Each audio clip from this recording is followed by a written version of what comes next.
buat teman-teman yang ingin belajar untuk mengetahui bagaimana pengisian formulir C1 untuk TPS nanti untuk pemilu 2024. Nah, di sini ada contohnya teman-teman pengisiannya, kita simak aja ya. Untuk pelajaran, karena untuk 2024 nanti simulasi contohnya masih di bimbingan teknis di tingkat PPS. Di KPPS belum ada. Nah, di sini kemungkinan dari tahun ke tahun itu sama. Mungkin yang berbedanya itu kalau di 2024 itu ada aplikasi, teman-teman. Nah, silakan teman-teman simak aja dulu ya di sini. Tata cara pengisian formulir C1 dan C2 pada pelaksanaan pemungutan suara pemilihan umum 2019. Video ini merupakan informasi bagi KPPS mengenai cara pengisian form model C1. Pengisian formulir model C1 Plano. Langkah-langkah mengisi formulir model C1 Plano adalah: 1. Pengisian data wilayah TPS. KPPS mengisi nomor TPS, nama desa atau kelurahan, kecamatan atau distrik, kabupaten atau kota, provinsi Di sini isi TPS, identitasnya, dan nama daerah pemilihan ini sesuai untuk dengan wilayah dan jenis pemilu. Saat melakukan C1 pengisian Plano. formulir model C1 Plano, yang perlu diperhatikan Pemilihan KPPS adalah presiden dan wakil presiden. pengisian Nah, menyesuaikan di sini akan jenis ada salin. nih. Ini ya. Diisi menyesuaikan kotak ratusan, Di sini puluhan, pengisiannya atau teman-teman. satuan. Laki, Apabila perempuan kotak tidak jumlahnya di sini. diisi, tidak Ini mempunyai 140, data, 160, diberi jadi tanda jumlahnya silang. 300. Seperti itu ya. Jadi di sini nanti dijumlahkan. Pemberian tanda silang Nah, di dapat sini dilakukan jumlah dalam satu pemilih. kotak atau Nah, jumlah pemilih DPT. Jadi semuanya di sini yang mencoblos itu laki-laki berapa, perempuannya berapa, jumlahnya berapa. Ini DPTB ini. Kemudian, nah nanti catatan hasil perhitungan untuk presiden itu di sini ya, teman-teman. data pemilih dan pengguna hak pilih. Pada saat Nah, mengisi jadi yang pertama itu teman-teman ngisi nomor TPS. Teman-teman di TPS berapa, di sini diisinya ya. Kemudian di sini desanya, desa apa, kecamatannya. Kemudian juga di sini provinsinya. Nah, setelah itu ini untuk C1 presiden dan wakil presiden. Jadi pemilihan presiden dan wakil presiden. Tampilannya itu seperti ini, teman-teman, hampir sama dengan tampilan yang biasa aja gitu ya. Yang tahun 2019 mungkin juga akan sama 2024. Jumlah pemilih dalam DPT Nah, ini contoh pengisiannya, sama teman-teman. dengan formulir model A4 KPU. Jumlah pemilih dalam DPK sama dengan formulir model A DPK KPU. Kemudian dijumlah. Nah, ini dijumlahin nanti ya. A1, A2, A3 dijumlahkan.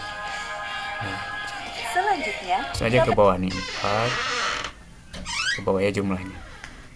140 tambah 7 tambah 5. 192 ini ditambahin juga. Jadi menambahinnya ini 3 tambah 5 8, 6, 1. Nah, nanti ini totalnya ya. Total jumlah dari 1 2 3 ini. Pengisiannya gampang, teman-teman. Apalagi kalau yang udah pengalaman, ini untuk yang belum berpengalaman. DPTB, DPK. Ini yang di atas itu adalah data pemilih semuanya ya, DPT semuanya.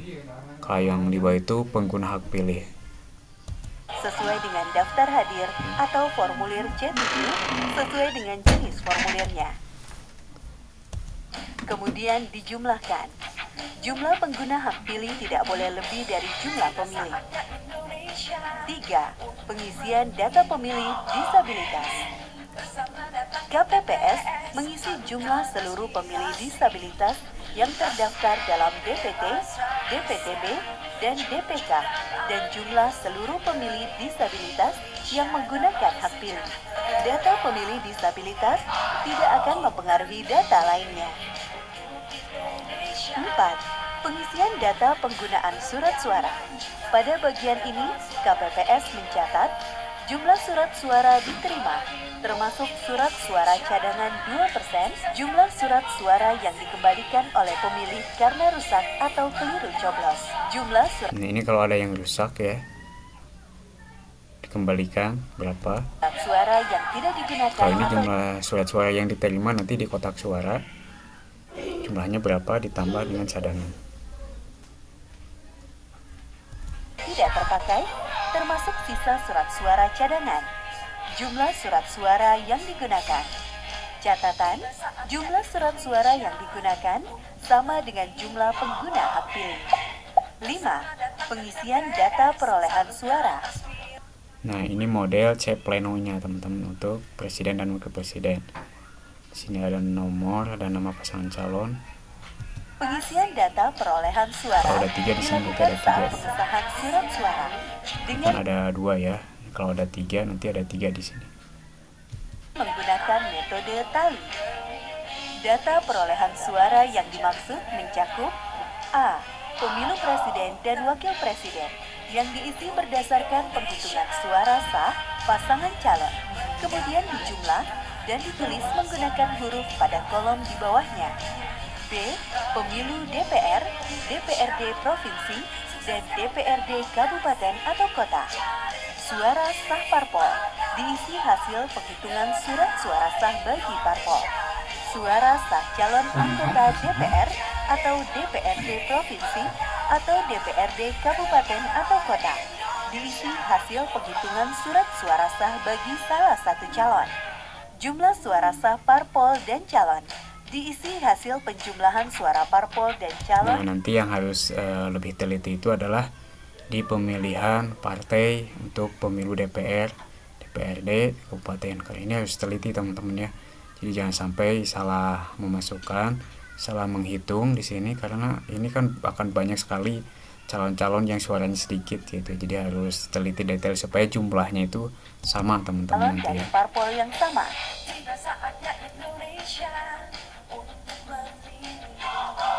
Pemilu DPD Ini ketiga diisi pemilu hasil DPD. penghitungan suara sah salah satu calon. Contohnya, Kemudian kalau ada calon yang dijumlahkan. satu seperti ini. Angka hasil Ini nanti akan perolehan disesuaikan pada di sini tiap beberapa bagian jumlahnya. dijumlahkan dan ditulis dengan huruf pada kolom yang tersedia.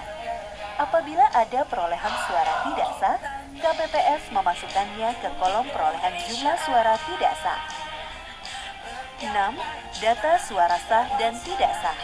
Pada bagian ini, KPPS mengisi jumlah seluruh suara sah yang dinyatakan sah, jumlah suara tidak sah yang dinyatakan tidak sah, jumlah seluruh suara sah dan suara tidak sah diisi hasil penjumlahan kedua. Jumlah seluruh suara sah dan tidak sah harus sama dengan jumlah surat suara yang digunakan dan pengguna hak pilih. 7.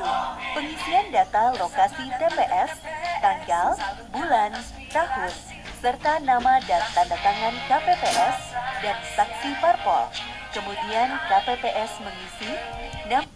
Nah, ini penetapannya di tentunya di tempat TPS teman-teman ya, di mana di desanya aja. Masukkan nama desa, tanggal 14 Februari tahun 2024. Nah, di sini desa nanti atau ketua, kelurahan lokasi TPS, ini anggotanya, jadi ada tanggal, 7 orang ya. bulan, dan tahun pelaksanaan Ditanda tangan aja ini langsung. selesai yang diisi dengan angka, nama lengkap, jelas, dan tanda tangan seluruh KPPS. Nama lengkap, Nah, nanti di sini kan nama dan tanda tangan saksi calon ya. Kalau di sini ada 3 calon presidennya, di sini pasti akan ada 3. Kalau ada 4 ada 4 ya teman-teman. jelas, Ini dan contoh tanda aja tangan mungkin. seluruh Kayak saksi buat parpol. Pengisian form model C1 hologram. KPPS mengisi formulir model C1 berhologram sesuai dengan formulir model C1 plano. Bagian formulir model Nah, jadi pengisian di C1 pleno ke C1 yang hologram itu yang ada logo hologramnya kayak gini teman-teman ya. Itu harus sama ya teman-teman. Tinggal masukin dari sini direkap kembali ke C1 hologram. C1 hologram yang harus diisi adalah 1. Data wilayah diisi sesuai data wilayah Ya, sama pada aja ya. formulir model C1 plano. 2. Pengisian data, Data pemilih dan pengguna hak diisi sesuai data pemilih dan pengguna hak pilih pada formulir model C1 plano. 3. Pengisian data pemilih disabilitas. Kalau ada pemilih diisi disabilitas, sesuai data masukin pemilih disabilitas. dan pengguna hak pilih pada formulir model C1 plano. 4. Pengisian data penggunaan surat suara diisi sesuai data penggunaan surat suara dan pengguna hak pilih pada formulir model C1 Plano. 5. Jumlah surat suara diterima termasuk surat suara cadangan 2% dari DPT. Diisi sesuai data jumlah surat suara diterima termasuk surat suara cadangan 2% dari DPT pada formulir model C1 Plano. 6. Jumlah surat suara yang dikembalikan pemilih karena rusak atau keliru coblos. Diisi sesuai data jumlah surat suara yang dikembalikan oleh pemilih karena rusak atau keliru coblos pada formulir model C1 Plano. 7. Jumlah surat suara yang tidak digunakan atau tidak terpakai, termasuk sisa surat suara cadangan, diisi sesuai data jumlah surat suara yang tidak digunakan atau tidak terpakai, termasuk sisa surat suara cadangan pada formulir model C1 Plano. 8. Jumlah surat suara yang digunakan diisi sesuai data pemilih disabilitas dan pengguna hak pilih pada formulir model C1 Plano. 9. Pengisian data perolehan suara yang nanti akan dimasukkan juga ini yang hologram. A. Pemilu presiden dan wakil presiden sesuai dengan data dimasukkan pada ke sini. formulir Di sini model tuh C1 Plano. suara sah yang dimasukkan ada berapa ya? B. Pemilu DPR, DPRD provinsi, dan DPRD kabupaten atau kota. Pada bagian ini, suara sah parpol diisi kerjanya berdasarkan bakal penjumlahan perolehan suara lama sah banget ya, parpol soalnya banyak pada sekali untuk formulir calon model anggota C1 DPR Plano.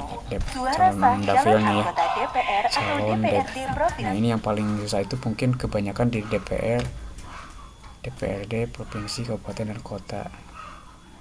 Teman-teman ini harus mengisi ini ya. Jadi yang 7 orang itu harus membantu untuk bisa mengisi ini nantinya.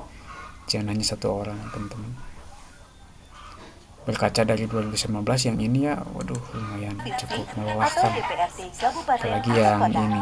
Diisi berdasarkan penjumlahan perolehan suara sah calon pada formulir model C1 Plano.